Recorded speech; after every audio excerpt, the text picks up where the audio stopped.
This is Dana. I'm doing a brief walkthrough for my Sinatra application.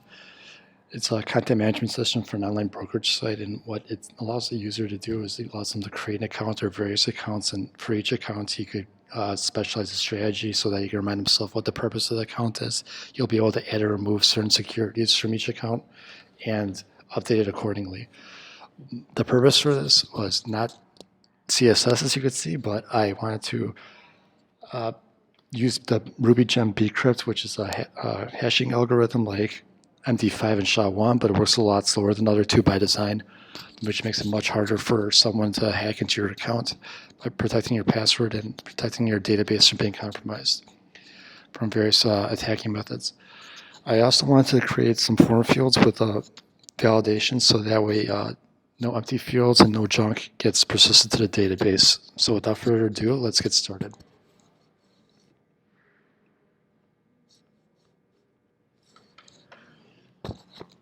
Okay, so this is the form fields that I'm going to be working with. I wanted to show that the validations are working. That's one of the primary purposes of this application. So let's get started. I know I created an account called John123, so we're going to use that just to make sure that the username doesn't accept John123 again. And also for this, I want to make sure that the email validations show that it can't be, the field can't be left blank, and that the @ symbol must be used so that's a real email address. So I'll just type it, or I'll leave this blank first.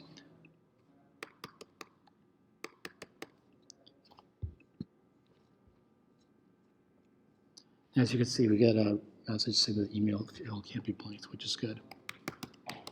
So let me fix that.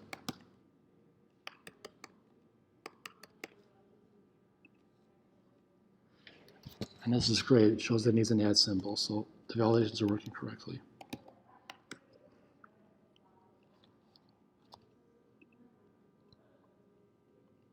Perfect. Shows that the username has already been taken, so it's not letting me register two usernames that are duplicates. So I'm going to create a new one. 2, 3.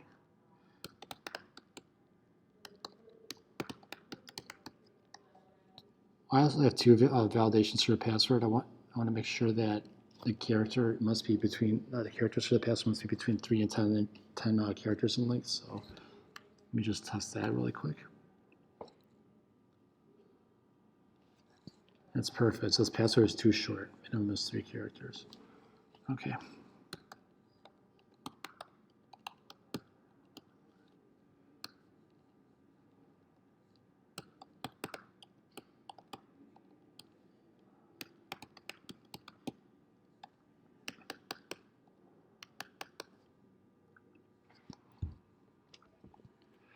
This is perfect. It allows you to create an account once you have all the fields meeting the validations that I've preset, and then also it displays your name afterwards. So let's create an account name. This is going to be a personal one, and the category is going to be value. Account category is just basically to remind the user what the strategy is trying to pursue. So our value fund, let's add a stock.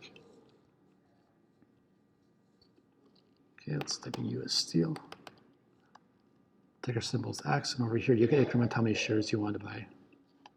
So I have it incrementing by 1. Or you could just fill it in by yourself. So let's buy 100. And here, if a user has multiple accounts, you can decide which one he wants to add the stock for. Right now we only have one, so we're just going to purchase it right here. Let's double check to make sure that the account has that stock. Let's click on it to make sure it has 100 shares. Perfect. Let's add one more, just show once again that it works. So let's type in Union Pacific.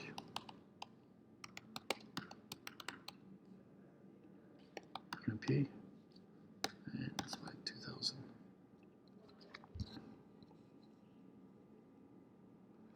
Okay, perfect.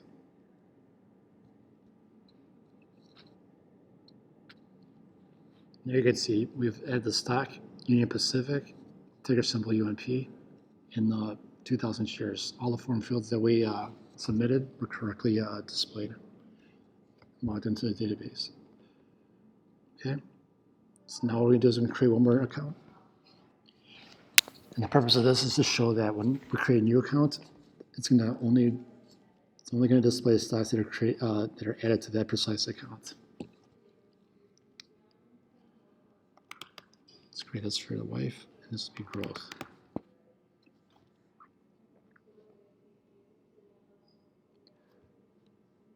And it correctly shows that there's 0 stocks in here, so let's add a couple. Let's add Google. Goog. Let's buy 5 shares. We are going to switch over to wife because that's the account that we want. I'm going to purchase 5 shares of Google for the wife's account.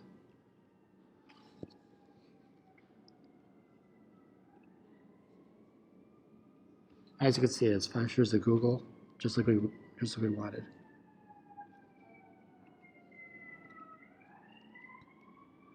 And a person one does not have Google, which is perfect. Everything's working accordingly. So let's log out. I'm going to log in with an account that I created prior to this.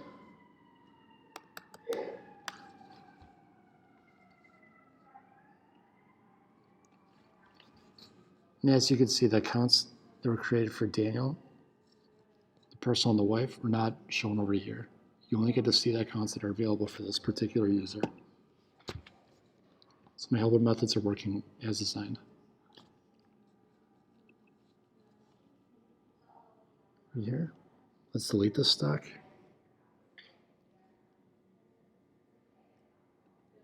Let's make sure that the stock app is no longer there. Okay, great. Let's add one more. Let's add Intel, INTC. Let's buy 300.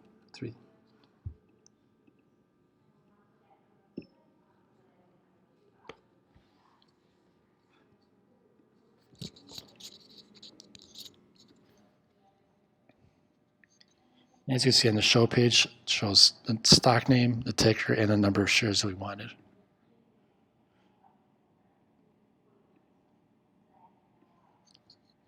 When we click on industrial fund, you'll see, there you go. Intel is not added to the industrial fund.